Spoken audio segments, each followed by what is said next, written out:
Laki-laki menggendong anaknya, membayar biaya obat istrinya. Setelah uang itu diterima dokter, memberitahu si pria, "Kamu boleh pergi mengambil mayat istrimu." Pria itu tercengang. Dokter berkata istrimu semalam sudah meninggal. Mendengar ini, kesedihan dari sang pria muncul. Dia dan anaknya semalaman itu di rumah sakit. Kenapa tidak ada orang yang memberitahunya berita ini? Pagi hari membiarkan aku pergi mengambil uang. Pulang langsung ngantri untuk membayar. Sudah berapa kali ketemu? Kenapa tidak ada yang memberitahuku tentang istriku yang sudah meninggal? Anakku juga tidak sempat menemui mamanya untuk terakhir kalinya. Pria itu menangis dan meminta pertanggungjawaban. Dokter pun hanya bisa menjawab dengan dingin.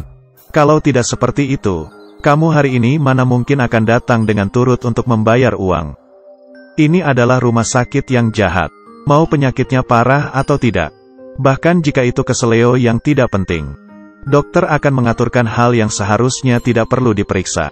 Hanya ingin pasien untuk membayar lebih. Bahkan dengan mengatakan bahwa orang mati masih hidup. Hari ini pasien yang sudah meninggal masuk ke rumah sakit. Setelah dokter itu mendiagnosis mati, tidak memberitahu keluarga, malah menyuruh mereka untuk pergi membeli obat. Obat itu dibeli dengan uang. Tetapi obat itu tanpa disentuh dan dikembalikan lagi ke apotik. Dan suster yang masuk ke kamar pasien itu malah ngobrol, seolah-olah ini adalah tempat mereka istirahat.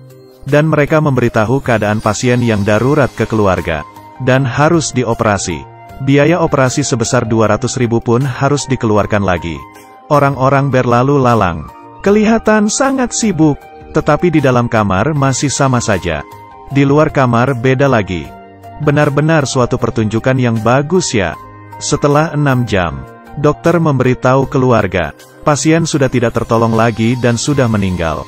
Lalu dia mengeluarkan selembar kertas pemberitahuan kematian, membuktikan pasien itu sebelum diantar ke rumah sakit sudah meninggal. Jab patient mar gaya hai, to aap log andar baith ke kya apne 6 घंटे बैंड बजा rahe the? Dia mengancam dokter untuk tidak mengambil biaya pemeriksaan. Selembar kertas ini adalah bukti yang bisa menjatuhkan rumah sakit. Pria ini sebenarnya bukan keluarga si pasien. Melakukan pertunjukan ini untuk membantu keluarga mengambil kompensasi, dan ingin membuat orang-orang itu merasakan rasanya penderitaan. Di bawah ancaman, direktur rumah sakit pun tunduk dan memberikan kompensasi yang tinggi. Setelah pria itu mendapatkan kompensasi, tidak memilih untuk melepaskan kejadian ini, malah berbalik badan dan menyebarkan bukti itu. Dalam waktu sekejap pun banyak orang yang datang protes. Mereka membuat jalan di rumah sakit pun tidak bisa dilewati. Dan banyak yang menanyainya. Di dalam kerumunan, direktur rumah sakit bunuh diri dengan tembakan. Berita ini pun menyebar, dan mengusik ayah si direktur yaitu Patil. Dia ingin balas dendam demi anaknya, dan memeriksa CCTV mencari pria itu. Setelah menemukannya, dia kaget dan tidak bisa mempercayainya. Karena dia tidak hanya mengenal pria itu, bahkan sudah membunuhnya 5 tahun yang lalu. Pria ini sebenarnya siapa?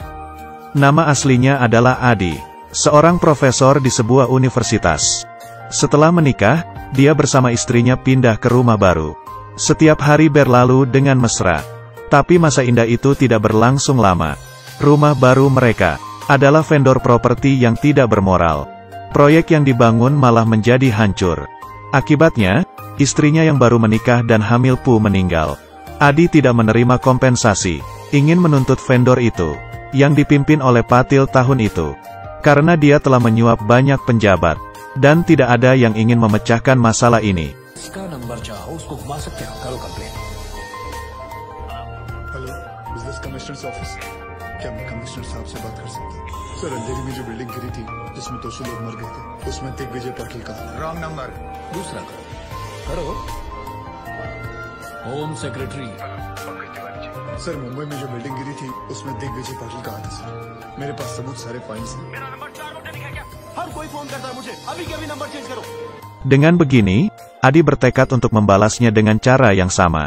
Dia memukul beberapa orang di tempat hingga terjatuh. Dan menghadapi Patil yang hampir jatuh ke bawah. Hatinya pun meluluh.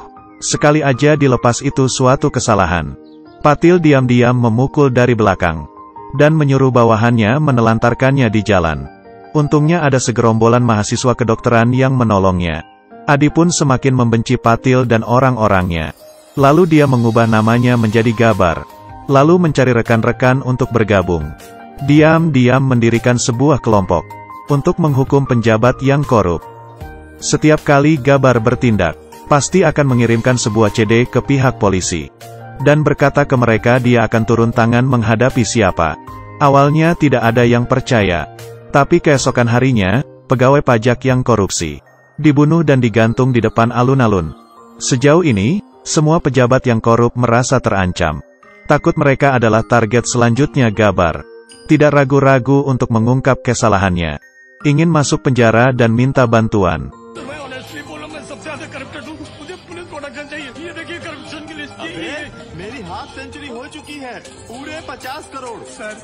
Karena yang ditangkap semua itu adalah koruptor.